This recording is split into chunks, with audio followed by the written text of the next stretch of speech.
इस कार्यक्रम के पुण्यार्जक हैं श्रीमती पुष्पा देवी, गेंदालाल जी, सीमा, विनोद कुमार, जिकिशा लव, अर्चिज, हृदय एवं समस्त फांदोद परिवार उदयपुर राजस्थान। श्रीमती भूरी देवी, रतनलाल जी खोड़निया, श्रीमती उषा दिनेश खोड़निया, श्रीमती मुस्कान आदिश खोड़निया एवं समस्त खोड़निया परिवार सागवाड़ा राजस्थान। KRE अरिहंत दाबोक उदयपुर। श्रीमती रतन देवी, रेणुका, नीलकमल, हर्षाली, अंशुल, इशिता, मायरा एवं समस्त अजमेरा परिवार उदयपुर राजस्थान। प्यारी प्यारी भव्य आत्माओं,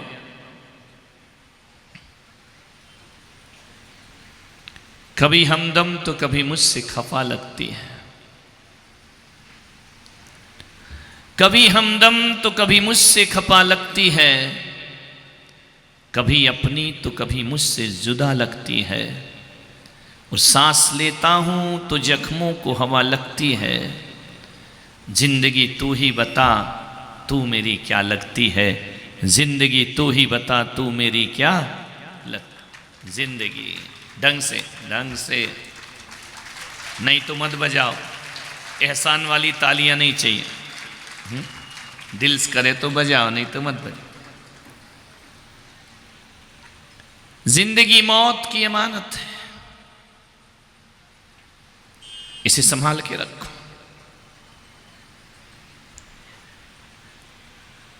जन्म जीवन की शुरुआत है, मृत्यु पूर्णाहुति है।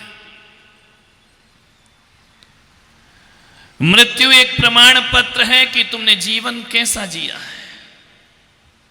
फाइनल एग्जाम,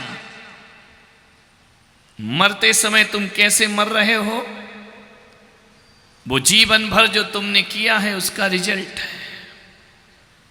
तड़प तड़प के मर रहे हो तो इसका मतलब है तुमने जवानी भर दूसरों को तड़फाया है। और यदि शांति और क्षमता से मर रहे हो तो सबको जीवन में तुमने सुख बांटा है, इसलिए हंसते हंसते दुनिया से विदा हो रहे हैं। ध्यान रखना, रोते हुए आते हैं सब, हंसता हुआ जो जाएगा वो मुकद्दर का सिकंदर जाने मन कहलाएगा। आवाज करते पैदा होता है आदमी और चुपचाप चला जाता है। पैदा होता है तो बड़ा शोर मचता है, रोता है, आवाज करता है, जाता है जो चुपचाप दुनिया से विदा हो जाता है। आए हो तो जाओगे जरूर। एक बात याद रखना, मृत्यु दुर्भाग्य नहीं, मृत्यु सौभाग्य है। मौत ना होगी तो ये बूढ़ा जर्जर शरीर कब तक घसीटोगे मेरे भाई। निपट जाओ, काय को जी रहे फालतू में। कोरोना में कितने चले गए, जिनको नहीं जाना था वो चले गए, और जिनको जाना था कौन बोला वो यहीं बैठे मानने पर। कब तक ये बूढ़ी देह लेकर के जिए।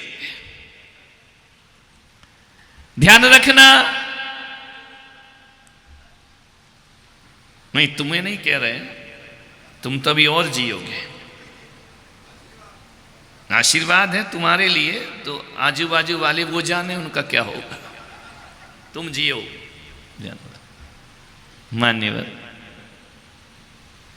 ये जर्जर काया, ये बोझ, ये बूढ़ा शरीर, ये थका हुआ शरीर, इसे लेकर कितना जियोगे मेरे भाई।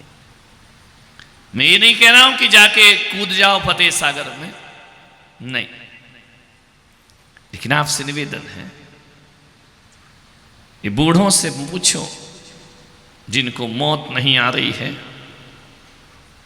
कि नया जोश और नई जवानी वो कहां से पाएंगे। यदि मृत्यु होगी तो नई जवानी मिलेगी, मृत्यु होगी तो नया जोश मिलेगा, मृत्यु होगी तो नया जन्म मिलेगा। हम उस संस्कृति में जीने वाले लोग हैं जहाँ पुनर्जन्म पर विश्वास किया जाता है मेरे भाई। यहाँ दोबारा भी जन्म होता है। मृत्यु पूर्ण विराम नहीं है, मृत्यु अल्प विराम है। ध्यान रखना, मृत्यु मंजिल नहीं है, मृत्यु अगले मार्ग का, अगले जीवन का प्रवेश द्वार हुआ करता है। मैं आपसे निवेदन कर रहा हूं, एक सम्राट ने पूरी धरती जीत ली, पूरी दुनिया जीतने के ख्वाब देखे, पूरी दुनिया को जीतने के बाद सम्राट तलाश में था।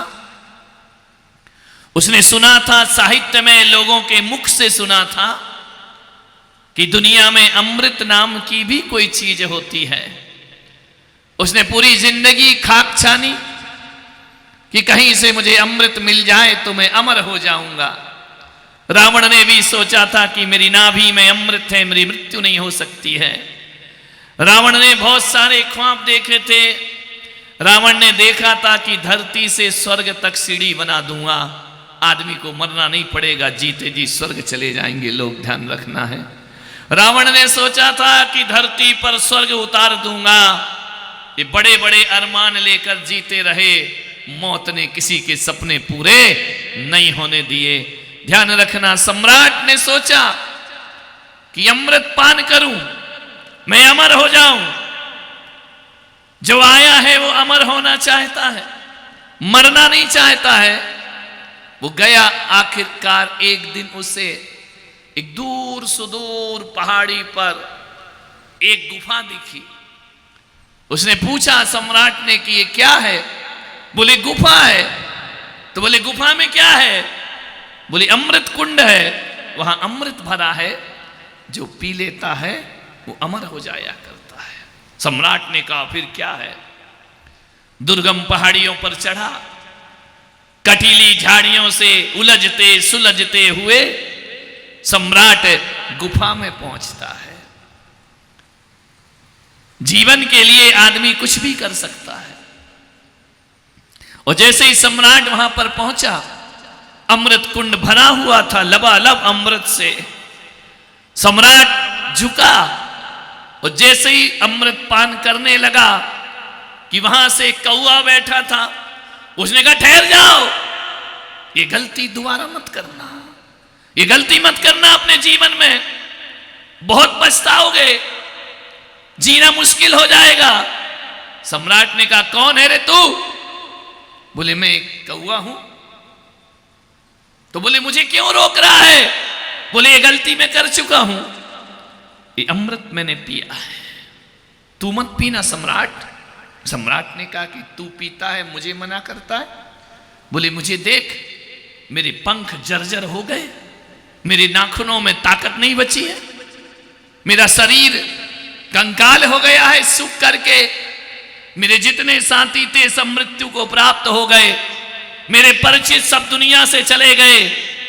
आज मैं अकेला इस अमृत कुंड की गुफा में जिंदगी काट रहा हूं। सम्राट ये गलती मत करना अमृत पीने की। आज मैं एक समय में भी तुम्हारी तरह यहां अमृत पीने आया था और आज मैं भगवान से मौत क्या भीख मांग रहा हूं। ध्यान रखिए, मैं सोचता हूं कि कोई मृत्यु दे दे, कोई मुझे मार दे, कोई तलवार मेरा वध कर दे। मैं रोज प्रार्थना करता हूं कि भगवान मुझसे बहुत बड़ी भूल हो गई, मुझे मौत प्रदान कर दे।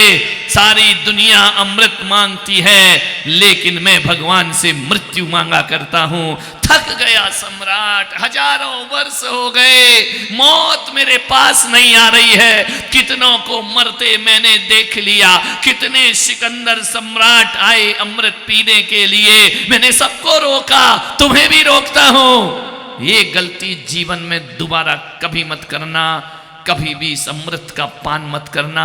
सम्राट जब तक ये शरीर भोगने लायक रहता है तब तक जीवन जीवन होता है, और जिस दिन जर्जर हो जाता है मृत्यु से भी बदतर जिंदगी हो जाया करती है। ऐसी जिंदगी का क्या करोगे सम्राट? सम्राट झुका का झुका रह गया। कौवे ने कहा कि देख सम्राट, मेरा कहना मान, मैं चिल्ला रहा हूं, मैं भीख मांग रहा हूं कि कोई मुझे मृत्यु प्रदान कर दे। ध्यान रखना, ज्यादा लंबी आयु, ज्यादा लंबा जीवन मृत्यु से भी बदतर हुआ करता है। ध्यान रखिए, विचार करना, जब अपने ही घर में उपेक्षाएं होती हैं, ज्यादा जियोगे कौन पूछेगा तुमको? ध्यान रखना, जब तक हाथ पैर चल रहे हैं, बाबूजी भोजन करो, बाबूजी चाय पियो, बाबूजी पानी पियो, और जिस दिन बाबूजी खाट से लग गए उस दिन कौन बाबू और कौन बाबूजी? ध्यान रखना, कहां की चाय कहां का सम्राट, संभल जाओ, सब कुछ करना, अमर होने के ख्वाब कभी मत देखना, ध्यान रखना है। मैं आपसे निवेदन करना चाहता हूं, कुछ मिले या ना मिले जीवन में, मृत्यु जरूर मिलेगी, ध्यान रखिए। आदमी धरती पर आया है, पढ़ लिख कर कुछ बन पाए या ना बन पाए, वो देश की ऊंचे से ऊंचे पदों पर पहुंच जाए या ना पहुंच पाए, तुम इस धरती में कुछ पा सको या ना पा सको, लेकिन मैं पुलक सागर कहता हूं कि कुछ मिले या ना मिले, आदमी को मौत जरूर मिलेगी, ध्यान रखना। मरना आदमी को जरूर पड़ेगा, जो आया है उसे दुनिया से जाना जरूर पड़ेगा। जब जो चीज निश्चित है, जब डिसाइड है कि मरना ही है, तो मैं आपसे कहता हूं, जी जी के जियो उदयपुर वालों, मर मर के क्या खाक जिया करते हो, ध्यान रखना। जिंदगी की अंतिम क्षण में भी जिंदा रह करके जियो, ध्यान रखना। जिंदगी जिंदा दिली का नाम है, मुर्दा दिल क्या खाक जिया करते हैं, ध्यान रखिए। बुढ़ापे में भी जीवन में नृत्य होना चाहिए, जीवन में आनंद होना चाहिए, जीवन में उत्साह होना चाहिए, जीवन में उमंग होना चाहिए। एक बात याद रखना, बुढ़ापे में भी यदि आनंद है तो जिंदगी जीने लायक है, वो जवानी में भी विषाद है तो जिंदगी मरने के समान हुआ करती है। जिंदगी को जियो, आनंद से जियो। कई ऐसे बुद्धिजीवी हैं, वो ताली नहीं बजा सकते, शर्म आती है, वो नाच नहीं सकते, शर्म आती है।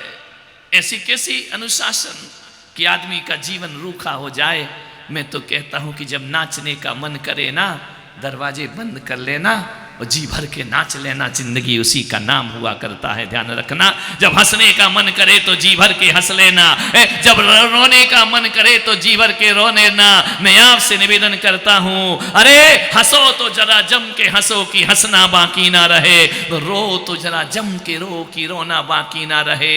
अरे जाओ तो जियो तो ऐसे जियो कि जीना बाकी ना रहे, और जाओ तो ऐसे जाओ कि फिर लौट कर आना बाकी ना रहे, और आओ तो ऐसे आओ कि फिर यहां से घर जाना बाकी ना रहे। लेकिन तो आदमी का मन है, भोजन करता है तो दुकान की याद करता है, दुकान में बैठता है तो मंदिर की याद करता है, मंदिर में बैठता है तो बच्चों को याद करता है। आदमी जहां है वहां जीना ही नहीं। मैं कहता हूं, ना भूत में जियो ना भविष्य में जियो, वर्तमान में जीने का प्रयास करो। और जो आदमी वर्तमान में जीता है, मैं गारंटी से कहता हूं, जो वर्तमान में जीता है वो वर्धमान बन जाया करता है, ध्यान रखिए। क्या कल की चिंता कर रहे हो, क्या पिछला सोच रहे हो, आज में जियो, इसी वक्त जियो।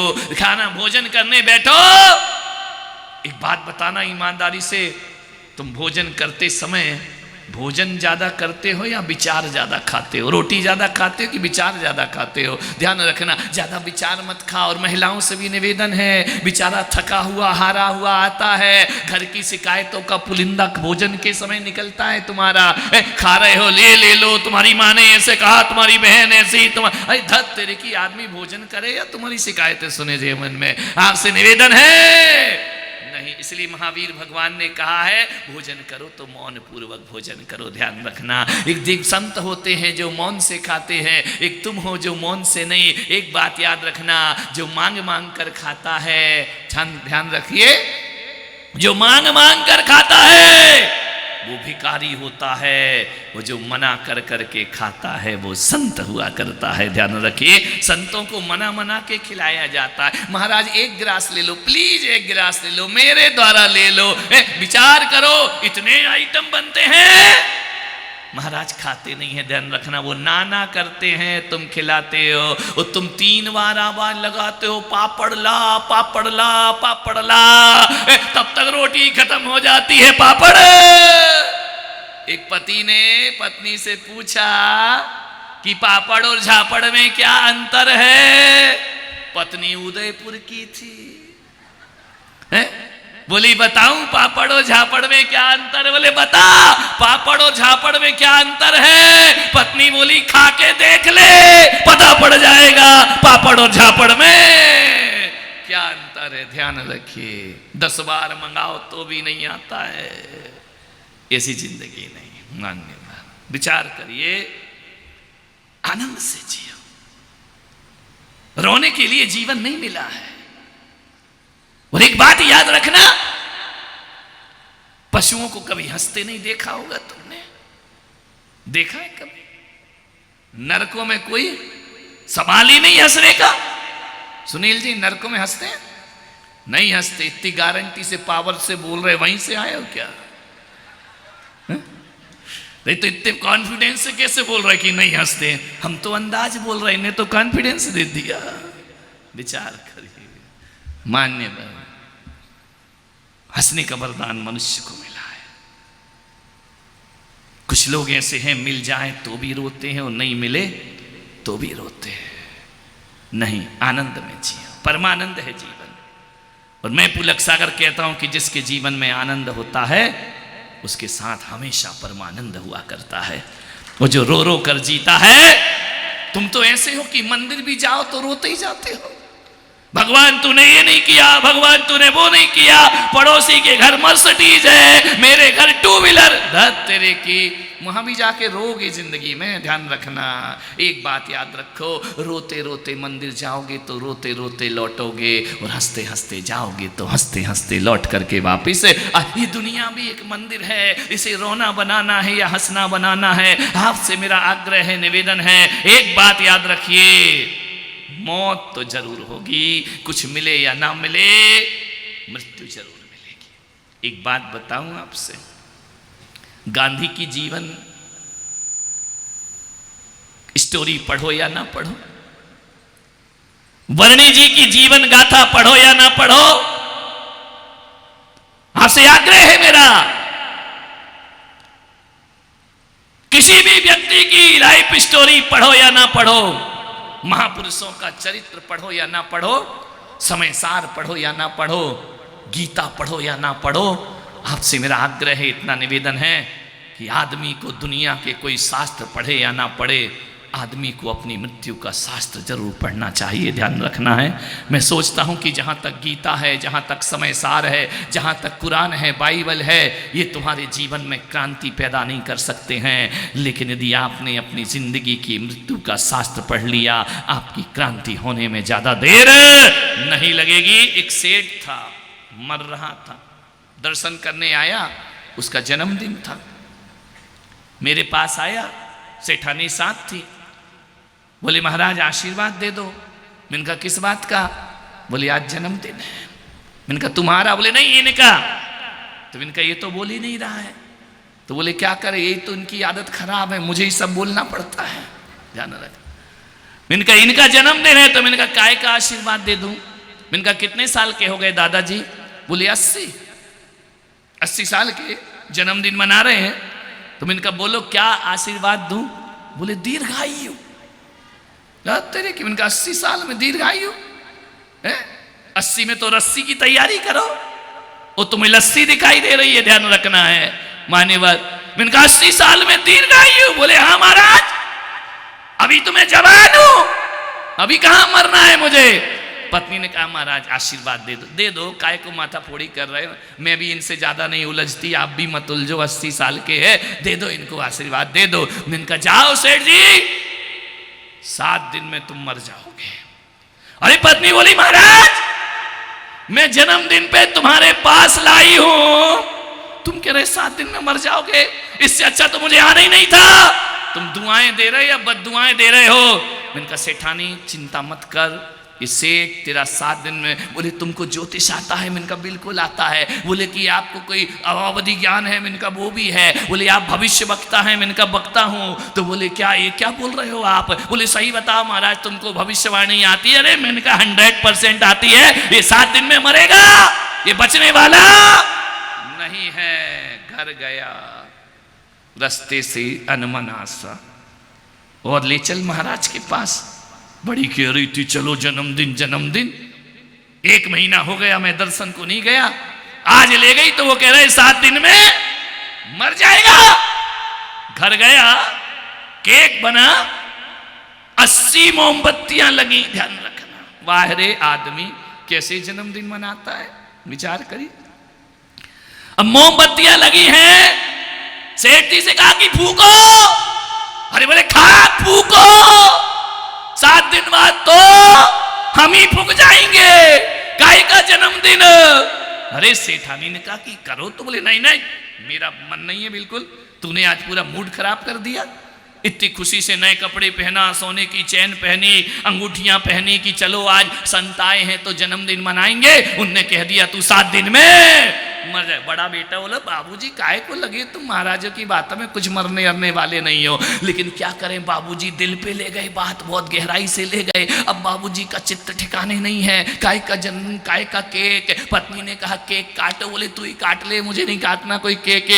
बोले हुआ क्या है? बोले अब 7 दिन में मरना ही है, मुझे घर को मैनेज करना है, परिवार को मैनेज करना है। संत हृदय, संत के वचन कभी झूठे नहीं हुआ करते हैं। 1 दिन बीत गया, 2 दिन बीत गया, सेठ की तो हालत खराब, दुकान जाना बंद कर दिया।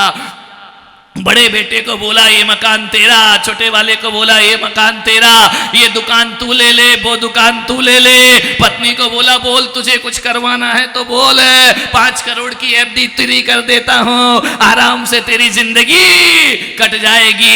पत्नी ने कहा हाँ ठीक है चलो, अच्छा बताओ आज खाने में क्या खाओगे? अरे मौत खा रही है तू, खाने की पड़ी है, ये 4 दिन बचे हैं मेरी जिंदगी के, जो बनाए सो खिला दे।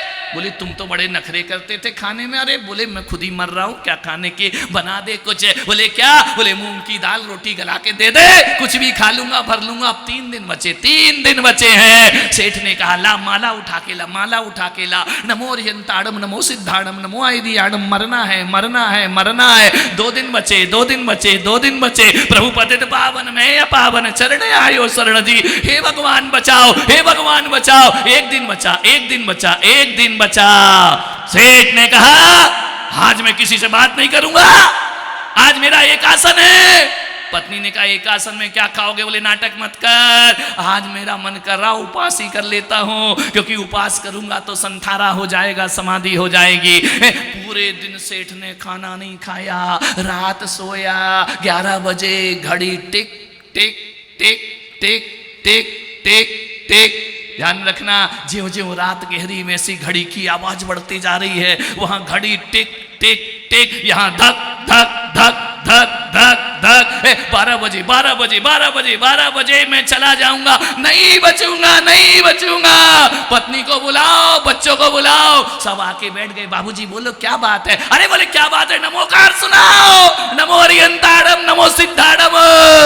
बहू बड़ी होशियार थी, बोले बाबा जी जब ये बोल रहे हो तो नमोकार ही बोल लो, हमसे काय को सुन रहे, हमारी रात क्यों बिगाड़ रहे हो? अरे अरे बोले सुना दे नमोकार। धक धक धक धक धक धक, टिक टिक टिक टिक। घड़ी कहती है टिक टिक टिक। वो घड़ी का कांटा देखना, वो कहती बस है टिक टिक, लेकिन टिकती तो बिल्कुल नहीं है। कांटा घूमते ही रहता है, घूमते ही रहता है। 3 बज गए, 3 बज गए। बोली चलो ब्रह्म मुहूर्त में जाएंगे, अब तो विदाई होने वाली है। बांस आस की व्यवस्था करो, कफन अफन लेके आओ रे, और अच्छी वाली क्वालिटी का कफन लेके आना। ध्यान रखना मैंने तुम्हें महंगे महंगे कपड़े सिलाए हैं। लड़का बोला बुढ़ऊ मरो जब तो लाए, अभी तुम जिंदा हो, सांस चल रही है। 6 बज गए, 6 बज गए, 7 बज गए, 7 बज गए। पत्नी ने कहा कि उठो सेठ जी, गई मौत, मौत गई, अब नहीं मर रहे तुम, ध्यान रखना। बोलो चाय बनाऊं, नाश्ता? बोले चुप रहे, साधु के वचन कभी झूठे नहीं होते हैं। रविवार को आया था, दूसरा रविवार आ गया, मेरे पास आया नहा धो के, महाराज बच गया, बच गया, नहीं मरा मैं, नहीं मरा। अरे मैंने कहा सेठ जी कौन हो तुम? बोले मैं वो ही हूं, 7 दिन पहले आपने कहा था कि तू 7 दिन में नहीं मरा महाराज, बिल्कुल नहीं मरा। आपकी वाणी गलत हो गई, आपकी सब चीजें गलत है, सब फ्रॉड है, साधु संतों में कुछ नहीं रखा है, मैं नहीं मरा। मैंने कहा क्या लग रहा है? अरे बोले ऐसी सांस ले रहा हूं गहरी ठंडी, जैसे रामदेव बाबा का योगा चल रहा हूं, ध्यान रखना है। बोले नहीं मरा, मैं नहीं मरा। मैंने कहा सेठ तू मरेगा, तू मरेगा। बोले महाराज एक बात बताओ, मेरे पीछे हाथ धो के काय को पड़े हो कि मरेगा मरेगा, और भी लोग तो उदयपुर में बैठे हैं, उनको दे दो बद्दुआएं कि ये निपट जाए। मैंने कहा नहीं सेठ तू मरेगा। सेठानी बोली अब तो महाराज मत करो इसको परेशान। मैंने कहा सेठानी तू भी मरेगी, तू भी मरेगी, ज्यादा पक्ष ले रही है, तू भी निपटेगी, ध्यान रखना है। बोले मैं भी मर जाऊंगी। मैंने कहा हाँ सब मर जाएंगे। बोले महाराज तुम कैसे महाराज हो? मैंने कहा मैं तो उल्टी खोपड़ी का महाराज हूँ, ध्यान रखना। बोले अरे जिंदा का झूठ तो आशीर्वाद दे दो। अरे मैंने कहा जो सच है वो सच है, तुम मर जाओगे। बोले महाराज हम तो मरे नहीं, गलत हो गया। मैंने कहा एक बात बता सेठ, 7 दिन जीवन तूने कैसा जिया? बोले महाराज 80 साल बेकार गए, हकीकत जिंदगी तो 7 दिन ही मैंने जी है। भगवान का नाम लेता रहा, परमात्मा का नाम लेता रहा। मुझे दोस्त यार याद नहीं आए, मुझे परिवार याद नहीं आया। 24 घंटे एक लगता नमो अरिहंताड़म नमो सिद्धाड़म नमो अरिहंताड़म नमो सिद्धाड़म, भगवान के अलावा मुझे कुछ नहीं दिखा। मैंने कहा सेठ जैसे 7 दिन जिया है ऐसे 70 साल जी लेता तो तेरी जिंदगी जीना सार्थक और सफल हो गई होती। बोले वो तो महाराज ठीक है, लेकिन ये बताओ हम मरे क्यों नहीं? हमने कहा मरोगे मरोगे, ध्यान रखना। बोले आपने तो कहा था कि 7 दिन में मर जाऊंगा, आज तो 8वां दिन है। मैंने कहा तुम 7 दिन में ही मरोगे सेठ? तो बोले मतलब कैसे 7 दिन में मरूंगा? अरे मैंने कहा सेठ जब भी मरेगा तो इन 7 दिन में ही तो मरेगा। सोमवार मंगलवार बुधवार गुरुवार शुक्रवार और 8वां दिन का तेरा बाप बना के लाएगा। ध्यान रखिए आदमी कब मरेगा प्रकाश जी? 8वां दिन कहां से लेकर आके आएगा? ध्यान रखना। यहां जितने बैठे हैं वे सब 7 दिन में, मैं भी मर जाऊंगा, सब 7 दिन में मरेंगे, बचने वाला 8वां दिन कहां से लाओगे मेरे भाई? ध्यान रखना आदमी बड़ा होशियार है। या अपन सोमवार को मरेंगे या मंगल को या बुध को या गुरु को, इसके अलावा तो शनिवार अलग से दिन कहां से लेकर आओगे? हर आदमी 7 दिन की जिंदगी मन के मनुष्य की, ध्यान रखना है। 7 दिन बाद सबको मर जाना है, इन्हीं 7 दिनों में मरेंगे। मानने निवेदन है आपसे। मैंने कहा सेठ जैसा जीवन तुमने जिया है ऐसा जीवन यदि तुम जिंदगी भर जियो तो मैं कहता हूं तुम्हें किसी स्वर्ग की तलाश नहीं करना पड़ेगी। स्वर्ग बाहें फैलाकर तुम्हारा इंतजार करेगा। ध्यान रखना मरने के बाद परमात्मा तुम्हारे लिए कोई प्रार्थना नहीं करना पड़ेगी शांति की, अपने आप जीवन की शांति। कैसे नादान लोग हैं मरने के बाद कहते हैं शांत हो गया। ध्यान रखना मैं पुलक सागर कहता हूं कि मरने के बाद शांत हुआ तो क्या शांत हुआ? वो तो मुर्दे की मजबूरी है कि वो अशांत नहीं हो सकता है। ध्यान रखना मैं तो कहता हूं कि मरने के बाद शांत नहीं, इंसान तो वो होता है जो जीते जी शांति का जीवन जिया करता है। ध्यान रखना है जो जीते जी शांति से जीते हैं उन्हें फिर किसी की शांति की प्रार्थना की जरूरत नहीं होती है। मैं पुलक सागर तो कहता हूँ कि मैं भी आया हूँ दुनिया से, एक दिन मैं भी जाऊँगा। तो जब मैं इस दुनिया से चला जाऊँ मेरी ये वाली सीडी याद रखना, ये वाला प्रवचन याद रखना। पूरे देश में कहीं भी मेरे लिए श्रद्धांजलि या शांति की प्रार्थना मत करना, क्योंकि मुझे मालूम है तुम्हारी प्रार्थनाओं से मेरा कुछ होने वाला नहीं है। तुम्हारी प्रार्थना में इतनी दम थोड़ी है कि लादेन को नरक से निकाल के जन्नत में पहुंचा सको। कितना भी बोलते रहो कोई दम नहीं तुम्हारी प्रार्थना में। मैं चाहता हूं मेरी मृत्यु के बाद जगह जगह मेरी शांति की प्रार्थना मत करना, क्योंकि मैं भगवान महावीर से कह चुका हूं कि भगवान दूसरों की प्रार्थनाओं से स्वर्ग नहीं मिलता है। मैं अपनी शांति की व्यवस्था खुद करके जाऊंगा। ध्यान रखिए अपने जीवन में अपनी शांति लेकर खुद कर। मैं नहीं चाहता हूं कि मेरे लिए कोई कहे कि भगवान इसे अपनी शरण देना। मैं जीते जी भगवान की शरण में हूं। तुम्हारी कोई सिफारिश की जरूरत नहीं है, तुम्हारी किसी संवेदना की जरूरत नहीं है। ऐसा पवित्र जीवन बना लो कि तुम्हें किसी की प्रार्थनाओं की जरूरत ना पड़े। ध्यान रखना तुम्हारी प्रार्थना में कोई दम है क्या मेरे भाई? कल तक तो कहते थे धरती का बोझ कब उठेगा कब जाएगा, परेशान कर रखा है। और ऐसी प्रार्थना होती मर गए तो कहते बड़ा भला आदमी था बहुत जल्दी चला गया, भगवान अच्छे लोगों को जल्दी। कल तक तो कोस रहा था पानी पी पी कर, आज कह रहा है अच्छे लोगों को जल्दी उठा लेता है। मेरा चतुर्मास जयपुर में था, भट्टारक की नसिया में ऐसी प्रार्थना है, गजब ऐसी प्रार्थना हो। रोज वहां 6 बजे, सुबह 7 बजे, और मैं समझ जाऊं कि कोई निपट गया, गया हो गया काम है। नसिया जी में रोज एक दिन में कभी कभी तो 4 उठावने हो रहे हैं। मैंने कहा मुझे कहाँ लाके बिठा दिया इस नसिया में, कोई भी मरे जयपुर में उठावना वही होता है नसिया जी में जाकर, भट्टारक की नारायण सर्किल के पास। मैंने कहा यार एक रोज मरते रहते हैं। एक बार तो दुर्घटना घटी, ऐसी दुर्घटना क्या बताऊं राजकुमार जी, एक आदमी को 4 बार उठावने में जाना पड़ा, सुबह दोपहर और शाम को। अब कितना बोले, 2 मिनट माइक पे उसने एक पेपर निकाला, ध्यान रखना है 80 साल के दादाजी मर गए। अब बोल रहा है कि बड़ा दुख की बात है, आज हमारे बीच फलाने चंद जी नहीं रहे, भगवान ने उन्हें बहुत बुरा किया, अल्पायु में उठा लिया। लोग बोले पागल 80 में गया है, अरे बोले सॉरी कागज दूसरा निकल गया है, ध्यान रखना। वो तो श्रद्धांजलि भी लिख के लाया था, ध्यान रखिए। वो 7 साल के बच्चे का 80 में पढ़ दिया उसने। मान्यवर, इन प्रार्थनाओं से कुछ होने वाला नहीं। जीते जी शांति की व्यवस्था करो। निकल रहा था मैं रास्ते से, एक बगीचे से गुजरा।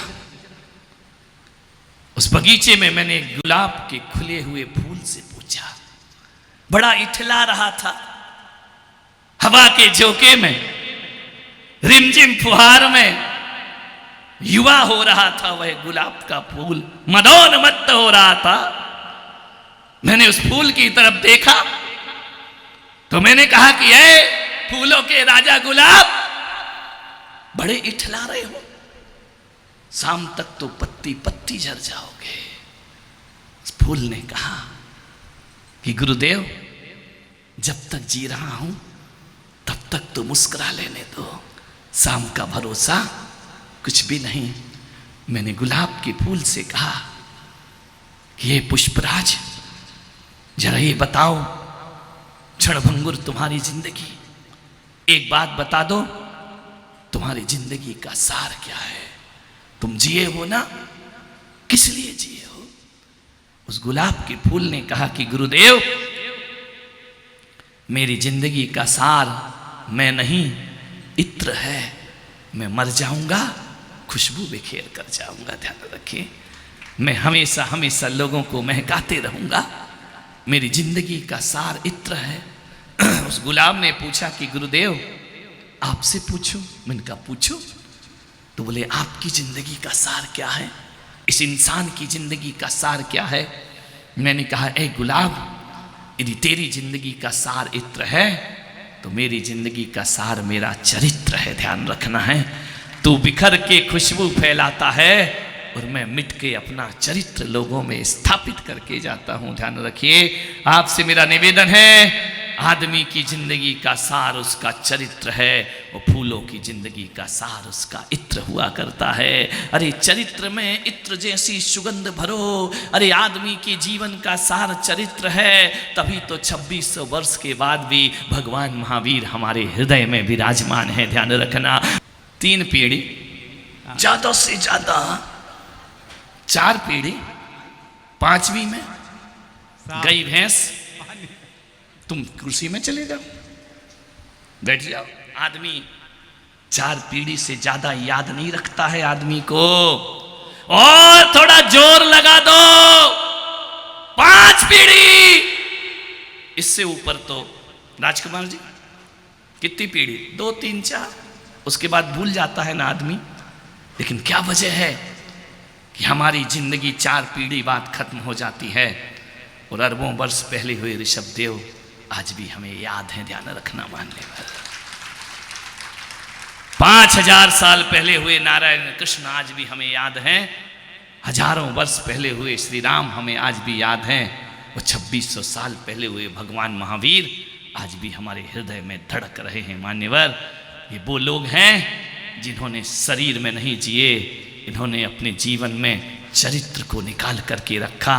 मान्यवर, कोई सेठ नहीं जाना जाता, कोई साहूकार नहीं जाना जाता, मरने के बाद आपका चरित्र उसे अमर बनाया करता है। ध्यान रखिए, आपका चरित्र कैसा है। दुष्चरित्र भी हो सकता है, सच्चरित्र भी हो सकता है। दुष्चरित्र वाले को भी दुनिया याद करती है। कभी रावण को नहीं भूल पाएंगे, कभी कंस को नहीं भूल पाएंगे, कभी महावीर को नहीं भूल पाएंगे, कभी राम को और कृष्ण को नहीं भूल पाएंगे। लेकिन एक बात याद रखना, दुष्चरित्र वालों को जब जब दुनिया याद करती है, रावण को याद करती है, तो रावण के पुतले जलाए जाते हैं, और राम को याद करो तो उनके मंदिर बनाए जाते हैं। ध्यान रखना है। अब सोचना आपको है कि लोग आपके मंदिर बनाए या आपके पुतले जलाए। ये सोचना जिंदगी तुम्हारे हाथ में है। चाहो तो पुतले जलवा लो, चाहो तो आस्थाओं के मंदिर बन। जिंदगी है, ध्यान रखना, जिंदगी का सार उसका चरित्र है। ध्यान रखना। सीता भी याद किए जाती है तो शूर्पणखा भी याद की जाती है। ध्यान रखना। सोचना है आपको कौन सा कैरेक्टर होना चाहिए तुम्हारा, कौन सी जिंदगी होना चाहिए तुम्हारी। चबूतरे बनाने से आदमी अमर नहीं होता है। कब्रिस्तानों में ऐसी मजार है जहां कोई चिराग जलाने वाला दिखाई नहीं देता है, घास उग रही है उन पर। ध्यान रखना।